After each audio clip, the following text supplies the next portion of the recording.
have to give Batman a little bit of leeway, because you gotta face it, for the last couple of years not only has he been crime fighting, but he's been doing it through a severe case of laryngitis.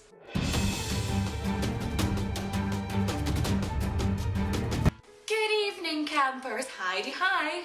Like anybody who does anything on the internet, I love the Cape Crusader known as Batman.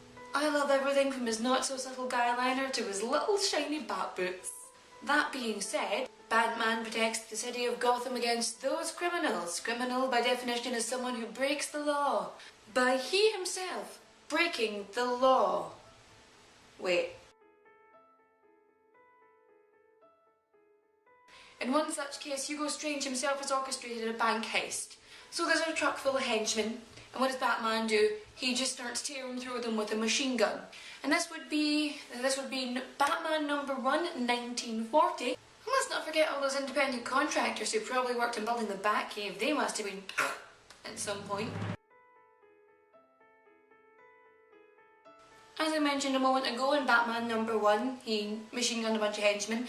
But what he also does is there's actually a lot of mentally ill people in the back.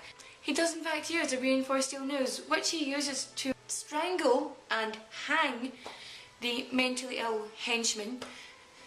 And he flies off while the guy struggles and chokes to death. And it's all too easy to say that was all Batman in Arkham Asylum. What does he do? Instead of using some kind of bat gas or whatever skills he has, or maybe just sending them to sleep, cracking skulls. As Batman and Robin proved, Batman does in fact have his own credit card. But at no point has he even suggested that he does in fact have his own driving licence. And I kind of find it a little bit unlikely that he does. Firstly, there's a required amount of driving lessons to be taken before you actually do your test.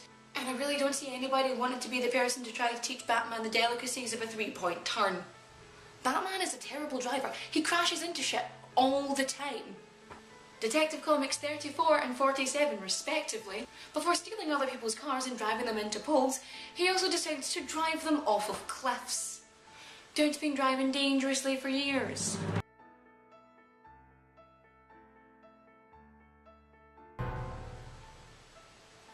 Bat nipples. Boop.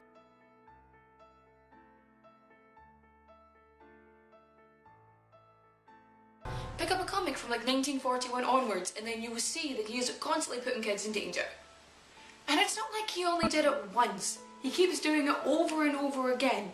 Dick Grayson, Jason Todd, Tim Drake, Carrie Kelly, Stephanie Brown, and of course his own child, Damian Wayne.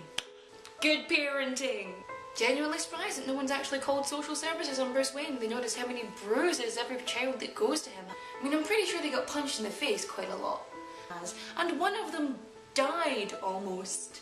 Well, effectively, he thought that he killed him. Even after he thought that he led to the death of one of the children under his care, he decided that he needed more. More children to use as human shields against the onslaught of henchmen.